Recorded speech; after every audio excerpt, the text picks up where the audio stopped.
হারাম টাকা দিয়ে কেউ কুরবানি দিলে তার কুরবানি হবে কি না? হারাম টাকা দিয়ে কেউ যদি কুরবানি দেয় তাহলে তার কুরবানি হবে কি না? অনেকে হারাম টাকা ইনকাম করে এবং হারাম টাকা দিয়ে কুরবানি দেয়।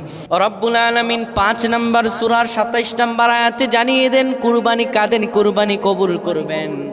আমার আল্লাহ রব্বুল আলামিন বলেন, ইন্নামা ইয়াতাকাব্বালুল্লাহু মিনাল মুত্তাকিন, নিশ্চয় আল্লাহ মুত্তাকিদের কুরবানি কবুল করেন, অর্থাৎ মুত্তাকি ছাড়া অন্য কারো কুরবানি আমার আল্লাহ কবুল করেন না। নাউজুবিল্লাহ।